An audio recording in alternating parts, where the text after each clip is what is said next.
Magandang gabi po sa inyong lahat. Purihin po ang ating Panginoong Diyos. At tayo po ngayon ay dadako po sa pamamagitan ng kanyang mga salita. Kung kayo po ay may mga Biblia, ay please open your Bible in the book of 2 Peter chapter 2, beginning verse 1 hanggang verse 3. At ito po ang salita ng ating Panginoong Diyos. Noong una, may mga huwad na propeta ang lumitaw sa Israel. Kaya din naman, may darating sa gitna ninyo ng mga huwad na guro. Lihim silang magtuturo ng mga maling aral na dulot ay kapahamakan. Pati ang Panginoong tumubos sa kanila ay kanilang itatakwil, kaya di magtatagal at sila'y mapapahamak. Marami silang mahihikayat na sumunod sa kanilang kahalayan, at dahil dito, pati ang daan ng katotohanan ay malalapastangan sa kanilang kasamaan. Lililagin nila kayo sa pamamagitan ng kanilang aral na kathang isip lamang. Matagal nang nakanda ang hatol sa kanila, at ang pupuksa sa kanila ay hindi natutulog. Ang Diyos po magpapala sa kanyang buhay at banal na salita. Yung topic po natin, ito po ay patuloy po ng pag-aaral sa serye po ng pag-aaral sa ikalawang aklat po ng Pedro. At yun po binasa natin yung ating pinaka-key-text ay nakita po natin sa chapter 2 beginning verse 1 hanggang verse 3. Alam po ninyo talagang kahit po nung unang panahon ay talagang naglalabasan na po yung sinasabing mga bulaang tagapagturo. At yan ay ipinakita po ng verse 1 na kahit yung mga Christian po noon, the early church, ay talagang nakakasagupa po sila ng mga ganito. In fact, sinabi po yan ni Apostol Pedro sa pamamagitan ng salita ng ating Panginoong Diyos.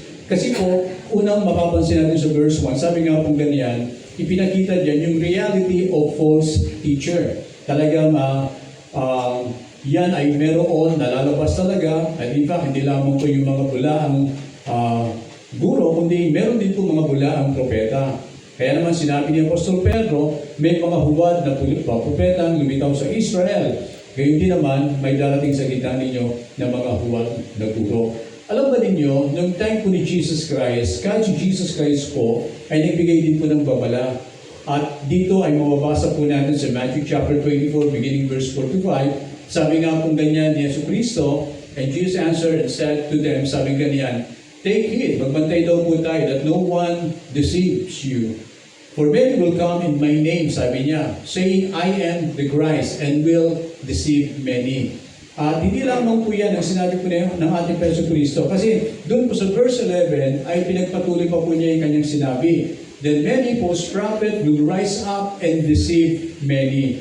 Ibig sabihin, kung makikita natin dito, ito pong word na ito, Matthew chapter 24, ay hindi lamang po nangyari sa kanilang kapanahunan na merong lumitaw ng mga false teacher o kaya naman ay mga false prophet, kundi ito Matthew chapter 24, kapag tingnan natin yung context dito, ito yung inihula ng Panginoon na mangyayari pa sa hinaharap.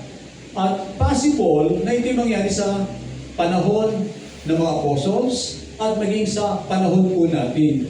At ang isa sa mga makikita po natin dito, sabi nga pong ganyan, maraming mga tao, kahit na po ang mga Kristiyano, ay pwede pong malinlang sa pamamagitan ng mga maling katuruan. Kasi kung makikita po niyo yung word, sabi niya, and deceive many. At yan po ay inulit niya. At in fact, pag binasa niyo yung Matthew chapter 24, meron din binanggit din po doon na sinabi ng Panginoon na sabi niya, even the very elect, ibig sabihin, tayo ng mga pinili o hinirang ng Panginoon, ay pwede pong malilang. Kaya naman po ay mapapansin natin talagang darating at darating sila na kung saan ay para ilihis ang mga tunay na mga mananampalataya sa tunay na aral ng ating Panginoong Jesucristo. In fact, sabi nga pong ganyan, yung action po nila ng mga false teacher, makikita po natin yan. Unang-una, sabi nga pong ganyan, lihim silang magtuturo ng mga maling aral na ang dulot ay kapahamakan. Pati ang Panginoong tumbos sa kanila ay kanilang itatakwil. Ang tinutukoy po yan tungkol kay Jesus Christ. Kaya di magtatagal, sila'y mapapahamak. Sabi ganyan, marami silang mahihikayat na sumunod sa kanilang kahalayan. At dahil dito, pati ang daan ng katotohanan, malalapastangan sa kanilang kasakiman, lililangin nila kayo sa pamamagitan ng kanilang aral na kathang isip lamang. It means, hindi siya Bible-based. Kaya tayo, mapapansin ninyo po sa labas, no? Kapag tingnan po niyo yung banner natin, Jesus Dwelling House Church, pangalan ng church, pinakita dyan, Christ Center, Bible-Based Christian Church. Okay? Kaya kung makikita natin ang turo lahat dito po ay base po sa salita ng Diyos at walang sentro po ng mga pagtutulong yan kundi tungkol po sa ating Panginoong Jesucristo. Now, kung papansinin natin, kakaiba ang turo po ng mga false teachers. Bakit po? Kasi kung makikita natin, ganito po. Unang-una, they spread their false doctrine. Alam mo ninyo, kapag sabi nga kung ganyan, yung doctrine daw po, doctrine divides. Ibig sabihin, kapag nalaman mo yung tunay na aral, hihiwalay ka doon sa maling aral. Kaya, like example, tayo, sa totoo lamang po, no, hindi naman tayo namulat sa tunay na aral at yung katotohanan. Matagal na panahon na tayo po ay hindi naturuan ng salita ng Diyos. Pero, meron tayong religion na kinaaniban. At base sa ating religion na kinaaniban, iniisip natin ito ay tama. Pero mapapansin natin na nung mabuksan tayo sa kanyang mga salita, doon natin nakita na ito palang salita ng Diyos na nalihim sa atin ng matagal na panahon, ay talagang dapat pala ito ibinulat na kagad sa atin. Kaya lang, hindi naman ito namulat yung ating mga lolo at lola, yung ating mga ninuno agad. Kung kaya't ang nangyari, may mga ini-introduce sa atin na kung saan yung mga maling aral na hindi base sa salita ng ating Panginoong Diyos. Take note, anumang aral na lihis sa salita ng Panginoon, hindi base sa salita ng Diyos, ang tawag diyan ay false doctrine. Kaya hindi mo pwedeng panghawakan, hindi mo pwedeng sandigan. Sapagkat ang pwede lamang pong panghawakan at sandigan ay walang iba kundi ang salita ng Diyos. At in fact, may impact ang salita ng Diyos eh. Kapag ito daw po, sabi nga kung ganyan, nalaman mo yung katotohanan, tapos in-apply mo ito sa buhay, ang sabi ng Biblia, makikita mo yung tunay na kalayaan. Kaya meron kang makikita ang pagbabago. Kaya sabi nga po ganyan, ang mga tao na nag-a-apply ng kanyang mga salita, tunay na salita ng Panginoong Diyos, talagang merong pagbabago na makikita mo sa kanilang mga buhay. Kasi magkakaroon po ng manifestation yung sinasabing salita ng Panginoong Diyos. May kapangyarihan po itong magbago sa buhay ng mga tao. Kung ito ay kanilang susundin at lalakaran. Kaya, pero yung sa mga false teachers, sabi nga po ganyan, ay hilig na po nila talagang mag-seek ng mga maling katuruan. In fact, sabi nga po sa Bible, mapapansin natin, di ba? Time ni Jesus Christ, and marami na pong religion noon, kung mapapansin ninyo di ba? Nung dumating si Jesus Christ, hindi naman siya nagtatag ng religion Itinuro niya ang tamang daan, ang tamang pakikipag-ugnayan sa Diyos, itinuro niya yung tamang aral upang sa ganun mabuksan tayo at may balik tayo sa tunay na pananampalataya sa ating Panginoong Diyos. Hindi nagtatag si Jesus Christ ng panibagong religion. In fact, sabi nga po sa Biblia, tayo po ay makikita natin, tinuruan tayo ng Panginoon, dinuksan tayo sa pamamagitan ng mga salita, at mahalaga po na ito po ay dapat tanggapin natin sapagkat ito ang tunay na salita ng ating Panginoong Diyos. Now, yung pangalawang character dito, they deny Christ. Hindi mo mapapansin nyo agad Ibang mga religion, si Kristo maliit. Ibang mga religion, si Kristo hindi Diyos. Ibang mga religion, si Kristo Espiritu. Okay? At sinasabi po ng ibang mga religion, talaga namang si Jesus Christ, prophet lamang daw po.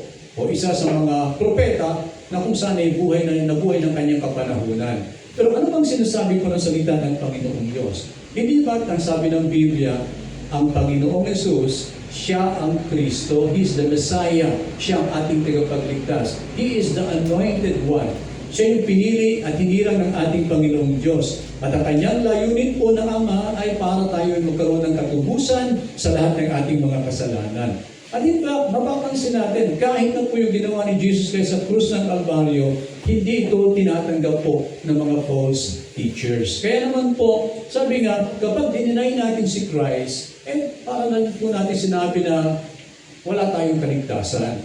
Ang pagtanggap kay Kristo, doon lamang po tayo nagkakaroon ng tunay na kaligtasan at doon nagkakaroon ng manifestation ang kapangyarihan ng ating Panginoong Diyos. Kaya maging maingat po tayo. Kapag hindi si Kristo ang itataas, kailangan daw po suriin natin mabuti baka yung kausap natin ay walang iba kundi maling aral ang kanyang bitbit o kaya naman ay dala.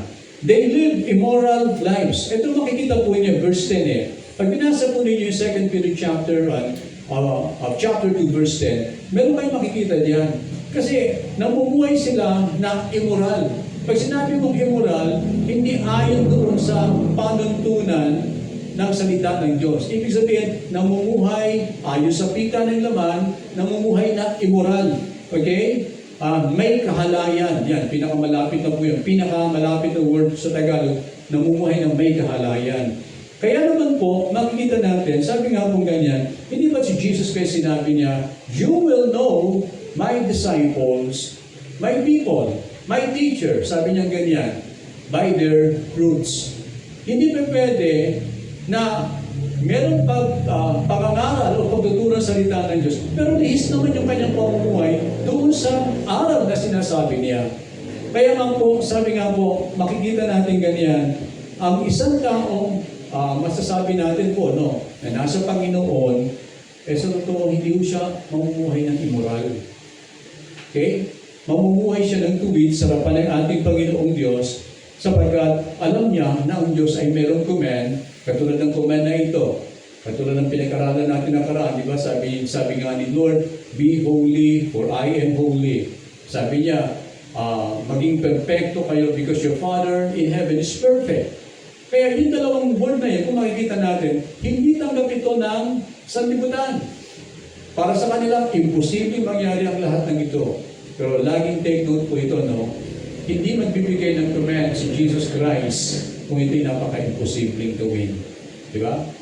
Ibig sabihin, kapag binigay yung word, pwede, mangyayari ito, pwede gawin ito. Kasi minsan nakarinig ako ng preacher walang perfecto.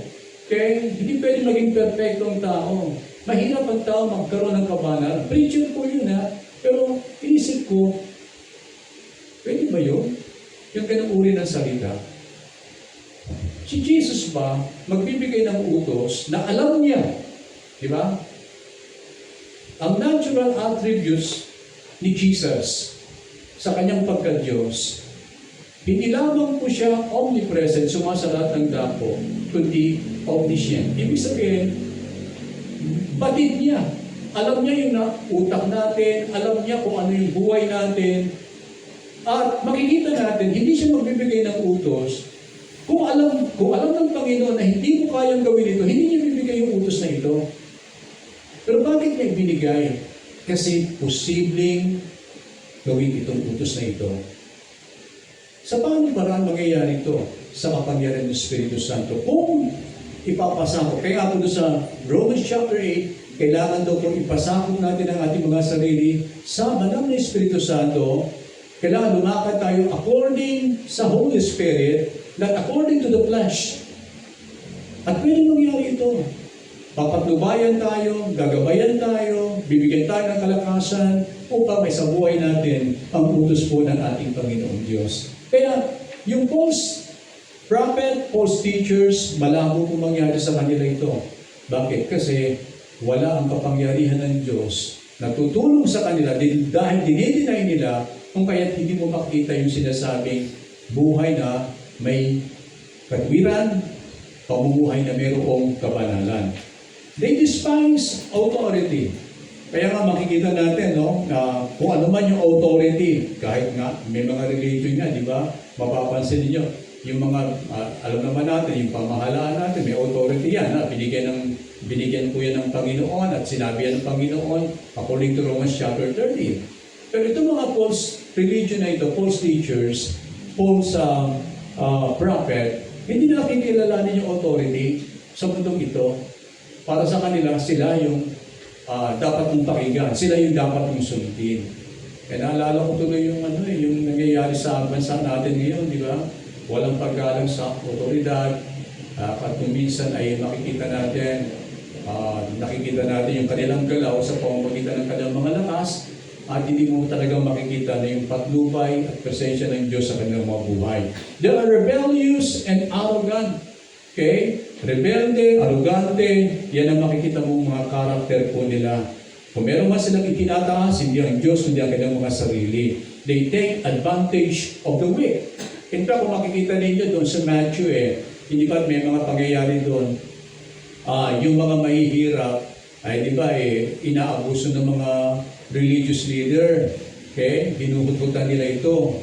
At nakikita natin na talaga namang nagkakaroon ng mabigat na problema yung mga mahihirap, mga mahihina dahil sa ginagawa ng mga religious leader. Okay? Kaya yun ay mapapansin natin. They are greedy and selfish. Kaya isa pa sa verse 14, ito makikita natin mga katangian na kung saan po na sinasabing mga false teachers. Kaya kung mapapansin ninyo, itong mga katangian ito na inihayag po ng Biblia, kapag ikaw ay nasa Panginoon at yung salita ng Diyos sinusunod mo, kabaligtaran ang lahat ng ito. Ganun lang po kasimple po yun. Kaya kung susundin natin ang kanyang mga salita, tatanggapin natin siya bilang Panginoon, ikilalanin natin siya sa ating mga buhay, ang tunay na pagbabago ay mangyayari po sa buhay ng isang tao. Ganyan naman, ipinakita po sa point natin, the influence of false teacher. Alam niyo, sabi nga po ng Biblia ay ganito, and many will follow their sensuality. Bakit marami kaya na sumusunod sa mga maling turo? Hindi ba niyo napansin yan? At kapag pinag-aralan po ninyo mga kapatid, yung sinasabi pong population ng Christian po sa buong mundo at population ng mga tawag dito ng kulto at mga hindi sumusunod sa Panginoon ay mas marami kaysa sa bilang ng mga Kristiyano. Kasi biblically speaking, sabi niya, many will follow their sensuality. Ang tanong, bakit kaya? According to St. Paul, meron tayong makikita sa kanyang prophecy. Na itong prophecy ito, sa 2 Timothy, sabi nga po ganyan, ay hindi lamang sa panahon nila nangyari, lalong na po sa panahon din po natin ngayon. Sabi nga po sapagkat darating ang panahon, take note, hindi na sila makikinig sa wastong katuruan. Yan ang makikita po natin dyan. Okay? Kapag ang isang tao, kahit sabi mo Kristiyano, ayaw na sumunod doon sa wastong katuruan, yan ay makikita niyo isang sign. Okay? Sabi nga po, pangalawa, susundin nila ang kanilang hilig. Diba? Kung ano yung gusto nila, doon sila.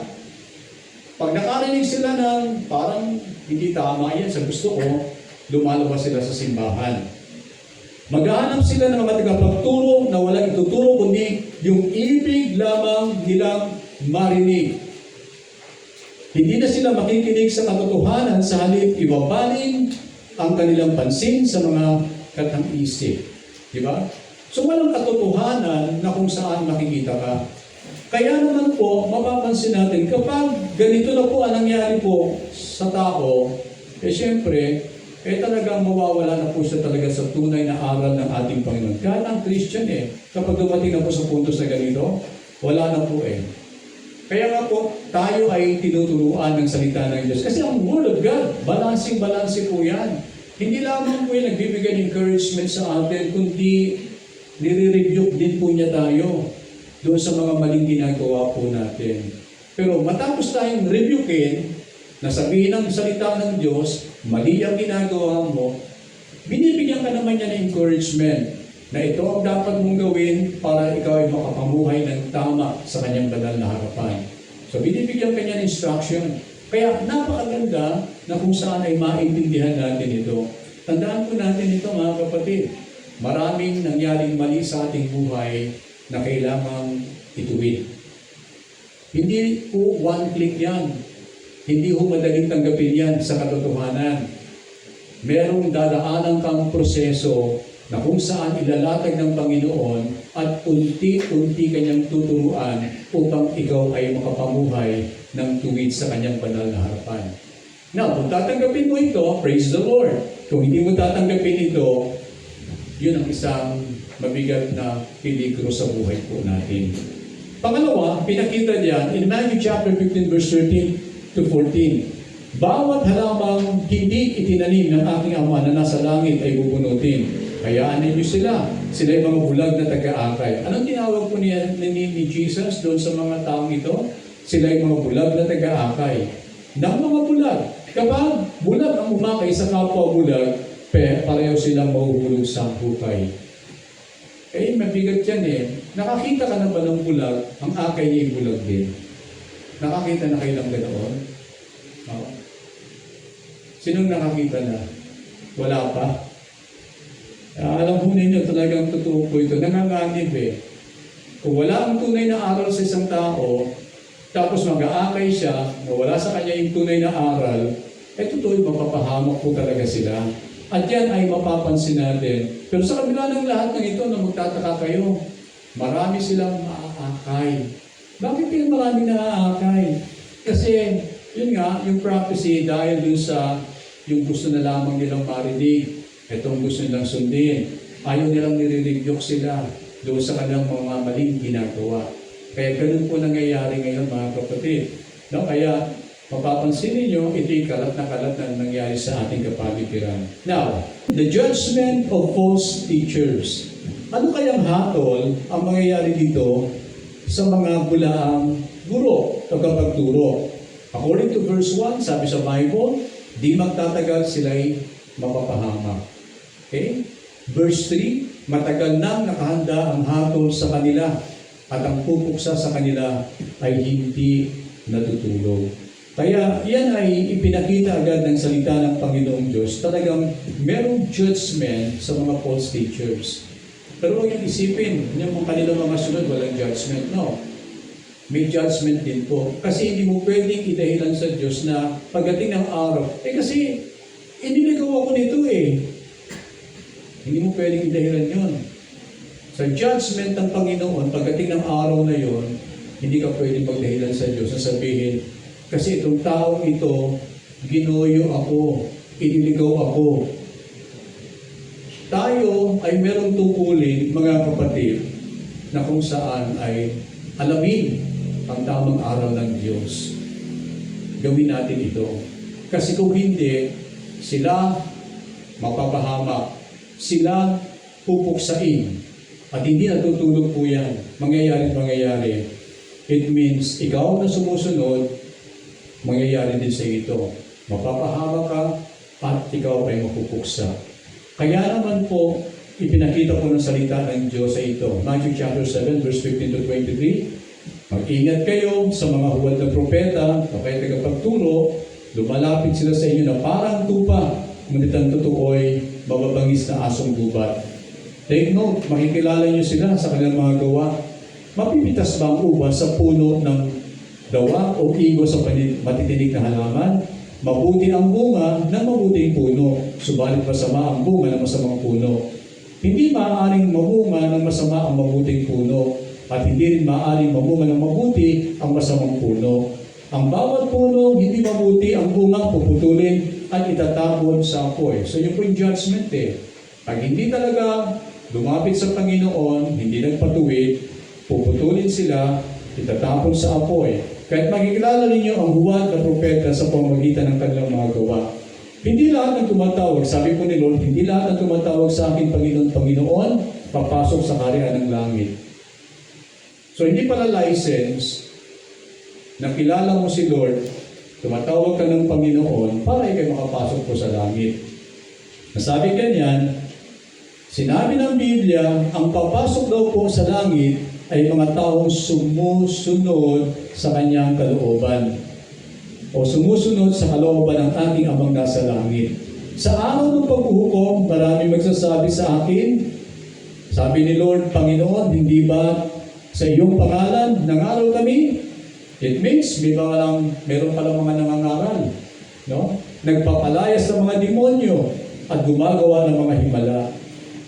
Ngunit sinabi po ng Panginoon, hindi ko kayo kilala, lumayo kayo sa akin, kayong mga mapagawa ng masama. Anong puntos dito na pinapakita po ng Diyos? Kailangan sumunod tayo sa kanyang kalooban, makita sa ating mabuting bunga na kung saan ay ginawa ng ating Panginoong Diyos.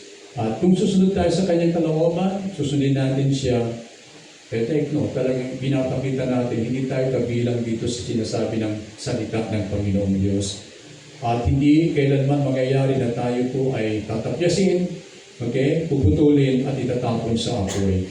Kaya naman po, ang payo sa atin ng ating Panginoon, sabi niya, lumayo kayo sa mga masasamang aral ng mga bulaang guro at bulaang propeta. Plus, mga minamahal, paalala, huwag ninyong paniniwalaan ang bawat nagsasabing nasa kanilang espiritu. Sa halip, subukin ninyo sila upang malaman kung talagang mula sa Diyos ang kanilang ang espiritu nasa kanila, sapagkat marami ng buwan na propeta sa mundo nito. Okay. Tanong na lamang po, paano nyo sila malalaman, ma-identify sila? Unang-una, wala tayong pwedeng hawakan kundi ang aral ng Panginoong Kristo. Wala tayong pwedeng hawakan kundi ang aral ng mga apostles na itinuro po sa atin. At sa pamamagitan ng kanilang mga aral ng ating Panginoong Yesus, makikita natin ang mga maling turo.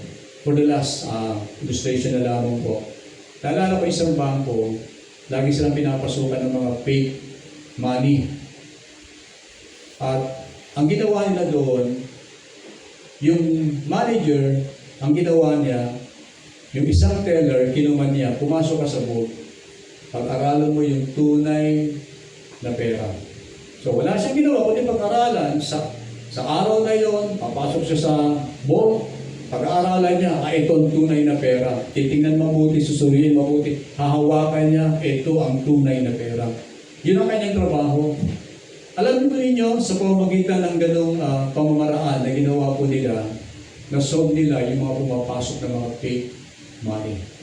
So ganoon din po tayo. Alamin natin yung totoo, alamin natin ang katotohanan, aralin natin, basahin ang salita ng Diyos, at madaling makita ang mga maling katuruan. Tayo po'y manalangin.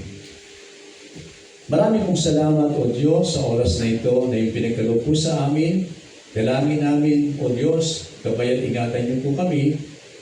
At nakikita na po namin, Lord, na napakarami ng mga maling turo na naglalabasan po sa aming paligid. Lord, huwag niyong hayaan na kami madala ng mga maling turong ito. Protektahan niyo po kami ingatan. At Lord, sa aming buhay, hayaan mo mag-ibayo pa po yung aming pag-aaral ng iyong mga salita upang sa ganoon, ang katotohanan ito ay manatili po sa aming buhay. Patuwayan niyo po kami ng Santo Espiritu at gayon din po naman yung mga kapatid namin na patuloy po nanalangin sa iyo at humihiling ng kagalingan. I pray God for your healing touch be upon their lives.